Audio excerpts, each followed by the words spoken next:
সাদ্দাম সর্দার অবশেষে পুলিশ তাকে গ্রেপ্তার করেছে। চুপড়িঝাড়া গ্রাম পঞ্চায়েত এলাকায় একটি মাছের ভেড়ি থেকে তাকে গ্রেপ্তার করেছে পুলিশ।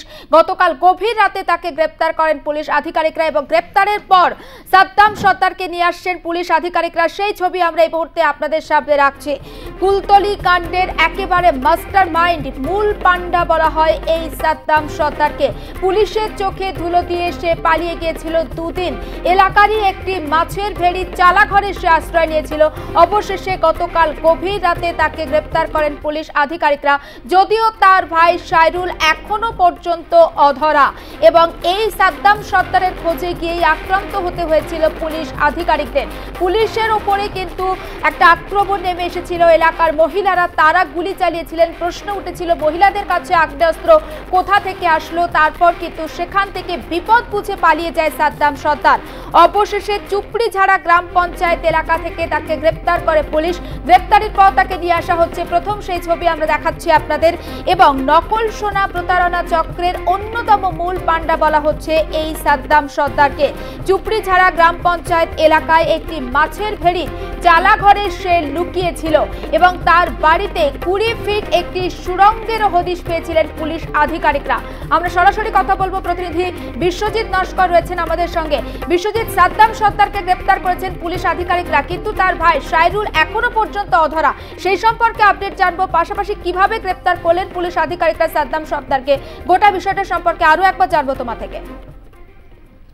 দেখো জুলেখা, যেখানে কিন্তু এই যে কুলতলি ত্রাস অর্থাৎ যেটাকে নকল সোনার মূর্তির যে কাণ্ডে যেখানে কিন্তু এই সাদ্দাম সর্দার অবশেষে ধরা পড়লো, ঠিক তার হচ্ছে যে তার পাশের পঞ্চায়েতের চুপড়িঝাড়া গ্রাম পঞ্চায়েতে, সেই চুপড়িঝাড়া গ্রাম পঞ্চায়েতের একটি মাছের ভেড়ির আলাঘরে তিনি লুকিয়েছিলেন।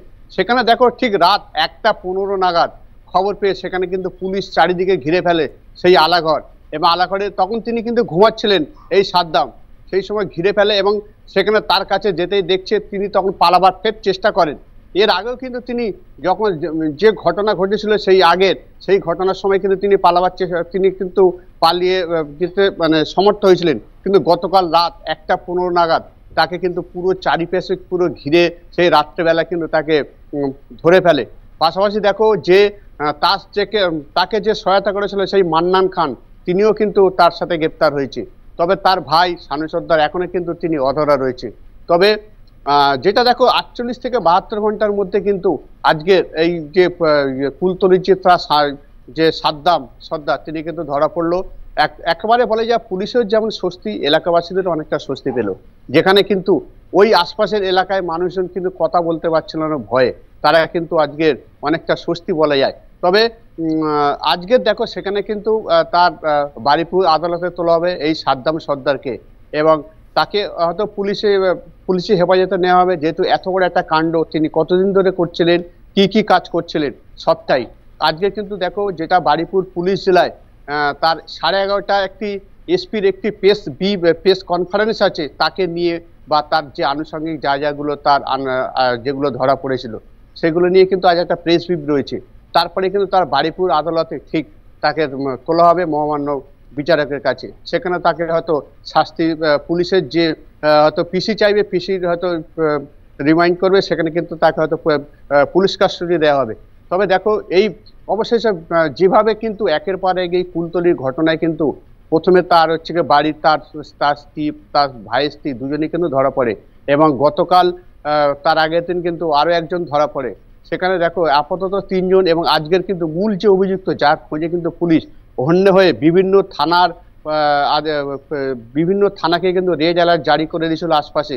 তারা কুলতলির পুলিশ বা বারুইপুর পুলিশ জেলার সোর্স থেকে যেটা জানতে পেরেছে সে কিন্তু খুব বেশি দূর কিন্তু যেতে পারেনি এই সাদ্দাম সর্দার, তার আশপাশেই কোথাও লুকিয়ে আছে। সেই মতো কিন্তু রাত 1:15 তাকে পুরো ঘিরে ফেলে সেই জায়গা থেকে তাকে ধরে। সেই সময় তিনি ঘুমাচ্ছিলেন।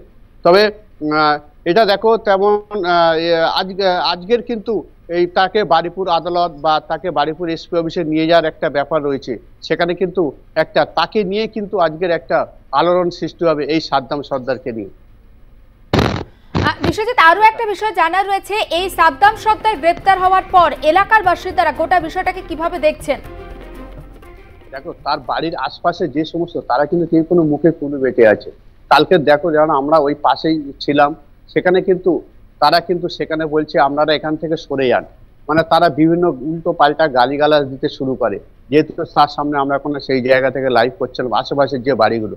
তবে দেখো তার পাশের যে গ্রাম বা কুলতলি এলাকা, যে তোমার জামতলা কামতলা, সেই সব এলাকায় মানুষজন কিন্তু ধরা পড়াতে তারা কিন্তু অনেকটা স্বস্তি বলা যায়।